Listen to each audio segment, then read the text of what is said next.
Hello fellow cinephiles, Film Guru here. For those new to the channel, my name is Sean, also known as Film Guru, and I started this channel having my particular say on movies and a variety of other film content, so thanks for joining me today. Today I'll be looking at Kenneth Branagh's second foray into Agatha Christie's novels with Death on the Nile, and stars Kenneth Branagh, Gal Gadot, Armie Hammer, Annette Bening, Russell Brand, and Emma Mackey.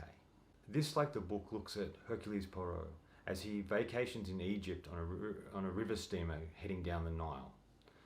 His vacation quickly turns into a murder mystery. As someone falls prey to murder, it's up to Poirot to solve the mystery and to bring the killer into light before more people fall victim to the murderer.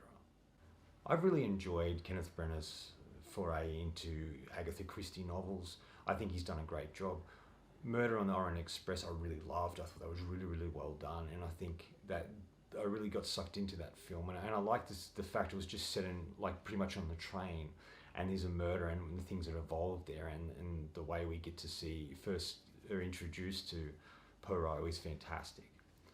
And this is on par with it. I still enjoyed Orient a bit more, but there's something really interesting about this film. He's taken a more emotional approach with it. We feel a bit more for Poirot. We will learn a bit more with him. It starts with him in the war and the effects of war on him. And we get to see Catherine that he mentioned in Murder on the Orient Express. And we get to see her and the importance of her and what transpired between them two. Why he feels this sense of loss in regards to her. It's wonderfully shot, some really great scenes, and the use of camera here is really great. Kenneth Branagh has this really interesting way of using the camera in a different way, shooting conversation scenes differently and moving the camera and using his surroundings to tell the story. And I think he's really captured this really well. I like we get to see glimpses of Egypt. There are digital effects in regards to that, but most of it's sort of practical. And I really love that. I love the setting. I love the setting on the river steamer that we're going down the river on this boat, where all these people are together, and when murders start to happen, it's like they're trapped on this boat trying to work out what's going on. And I really loved that. I thought that was a great aspect to it. I thought all the performances were really good. Gal Gadot is really believable as this heiress and really rich woman who falls for this man, played by Armie Hammer. It's sad, all the stuff in regards that happened in regards to Armie Hammer. But I think he was really becoming a really good actor, and I think he sort of plays the arrogant American really well, and he suited this role and this type of film.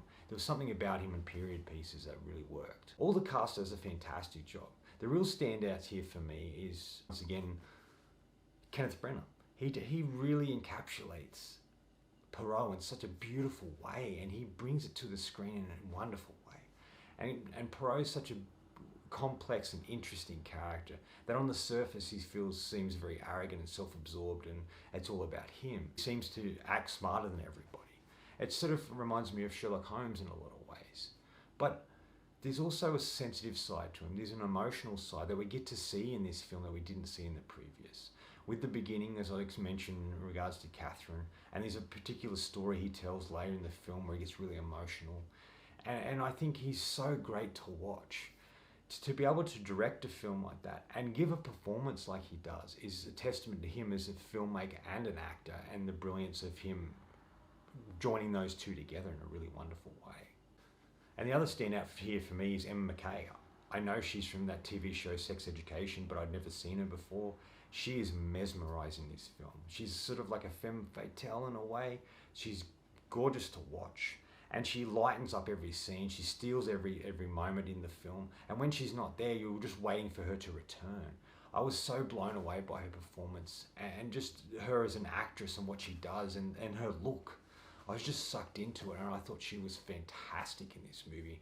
And I look forward to seeing her do more of these roles because I think she's a very talented young actress. I like the murder mystery element to it. You're not quite sure who the killer is, and you're not sure how things are going to transpire, and things unfold in a really great way. We see what we need to see, and then other things are revealed when they need to be.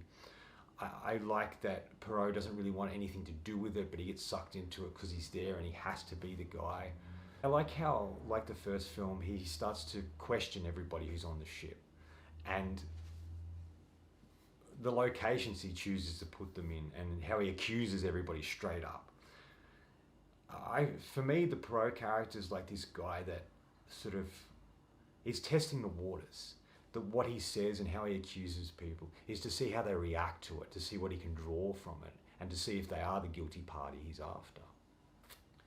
And like the previous film, this dramatic moment at the end where he confronts everybody and he has a gun like he did in the first one, and it's just like he's a real sort of power there, and it's like he's starting to get pissed off, and it's waning on him to know what the hell happened and who's responsible.